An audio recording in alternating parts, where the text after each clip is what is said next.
Vägblockader har stoppat rusningstrafiken i Stockholm de senaste dagarna och människor på väg till skola och jobb försenats och en ambulans i akut utryckning hamnade i köerna. Det är organisationen Återställ våtmarkerna, en fredlig civil olydnadsrörelse som gör blockaderna. Och de har själva sagt att de kommer att blockera motorvägar i rusningstrafik gång på gång tills regeringen möter deras krav. Om ni inte svarar eller omedelbart börjar agera för att minska utsläppen så sviker ni vårt land, Sveriges befolkning och livet på jorden. Vi behöver inte ens bli tusentals. Så vi som är här, vi kan starta en förändring som skapar svallvågor ut till andra. Ni är några av de viktigaste personerna just nu. Och är du redo att riskera ett kortare fängelsestraff? För det är det som krävs. Vi har 2 till 3 år på oss. Äntligen så kommer den här möjligheten att få göra någonting på riktigt och det känns så jävla skönt. Jag vet inte riktigt hur jag ska fatta det här beslutet liksom, att faktiskt göra någonting som är så riskfyllt. Jag är en person med extrem klimatångest. Jag känner väldigt starkt för den här aktionen för att jag vill få någonting gjort. Jag är nog ganska rädd egentligen, men också så jag känner att jag har en skyldighet, verkligen. Alltså en skyldighet som jag inte kan blunda för. Jag är också en av de här som inte riktigt har bestämt mig utan är här och lyssnar lite. För mig känns det självklart att det är bara att satsa allt man kan på det här. Jag är väl ihågkommen som en som gjorde precis allt. To be honest, jag är bara skitskraj alltså.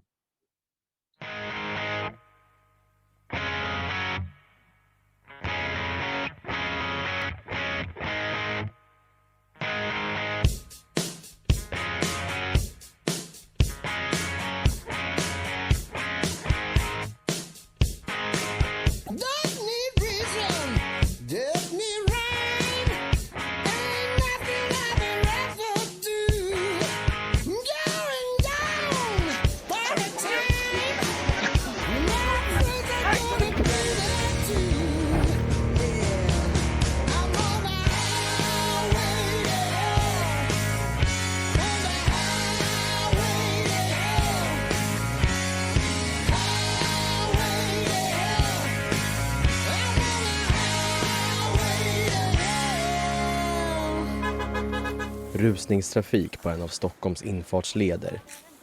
Ja, så här har det sett ut på flera stora vägar när klimataktivister blockerat vägbanan under de senaste veckorna.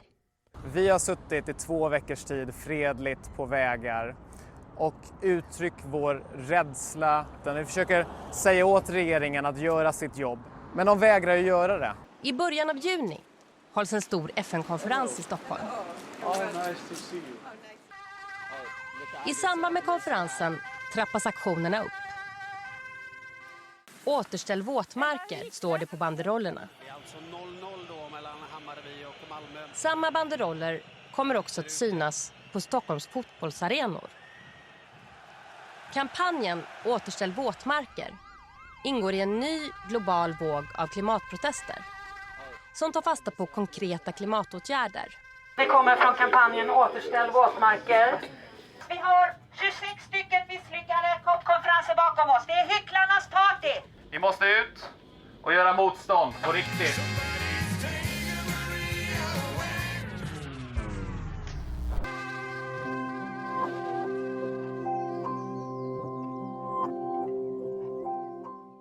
Aktionerna har väckt starka reaktioner och nu vill politiker se hårdare tag mot aktivisterna.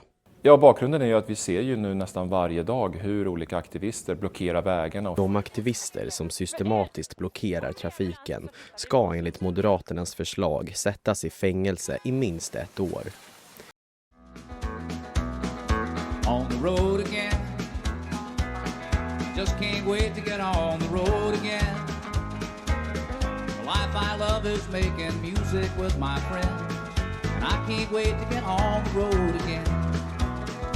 On the road again, going places that I've never been, seeing things that I may never see again. I can't wait to get on the road again.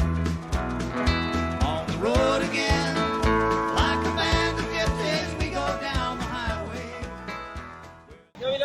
lämna platsen och sätter er på gräsmattan där. Ni får 10 sekunder på er att göra det. Ha en trevlig dag. Ni är misstänkta för sabotage. De som är de verkliga sabotörerna är våra världsledare som leder oss rakt ner i avgrunden.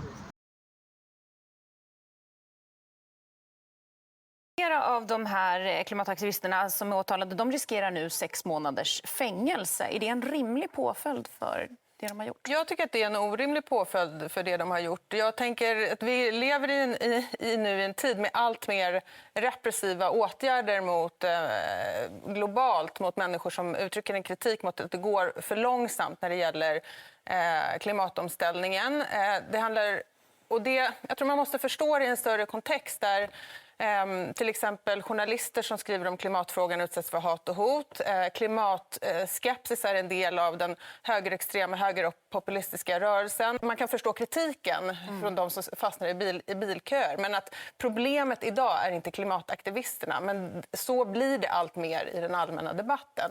Jan Emanuel Johansson fastnade i blockadkör i våras. Men utsläppen har fortsatt öka och därför tvingas helt vanliga människor sätta sig på motorvägen. Ni är en skam för miljörörelsen. Ni borde skämmas. De som jag tycker ska skämmas, det är våra makthavare. Vi befinner oss i en klimatkatastrof just nu. Miljoner människor dör. 1 person i minuten avlider på Afrikas horn på grund av torka. 1/3 av Pakistan står under vatten. Hur kan våra makthavare ha vetat om det här i decennier? Att det är hit vi är på väg och detta kommer komma till vårt land också. Och då tro fan att då kommer vanliga knegare som du verkar bry dig så mycket om. Det är de som kommer drabbas först när katastrofen är här. Det finns ju en stor frustration hos många idag att det inte händer mer med Sveriges klimatpolitik. I framförallt Stockholm så har vi människor som sätter sig på vägarna, till och med limmar sig fast på vägarna för att hindra trafiken, för att de vill att politiker uppmärksammar bland annat behovet av att återställa våtmarker. Vad tänker du kring det? Det är ju alltid bra att folk engagerar sig och jag kan förstå att man får en frustration när man ser en sån tydlig åtgärd som ska ge effekt idag och man vill att den ska hända. Sen vilka metoder man använder, det får man var och en bestämma.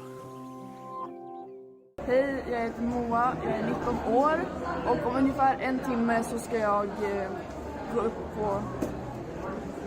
upp på Idol-scenen och göra en återställ våtmarker-aktion. Och jag är sjukt nervös. Men jag gör det ändå för alla oss ungas skull vars framtid nonchaleras av dagens politiker.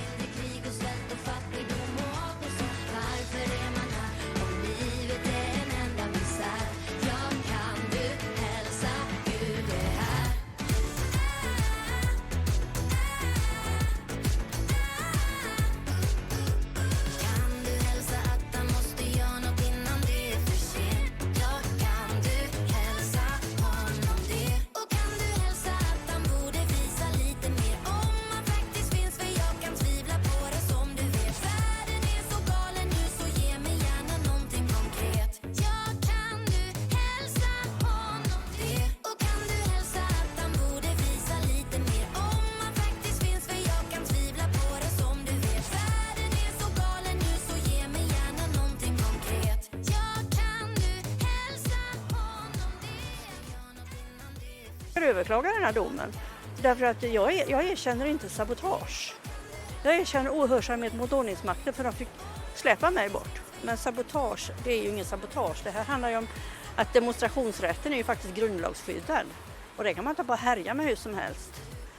Sverige igen. Det ska handla om klimatet, närmare bestämt utdikade våtmarksområden. För faktum är att de här områdena, som en gång torrlades för att odlas på, släpper nu ut mer koldioxid än hela den svenska personbilstrafiken. Ja, men nu gör vi en permanent satsning på 200 miljoner kronor årligen för våtmarkerna och den börjar från 2023. Hur snabbt skulle vi kunna återväta, som är det nya modordet, få vattnet tillbaka in, täpp till diket, skapa en våtmark igen. Det är det vi ska göra och det kan vi göra med en gång.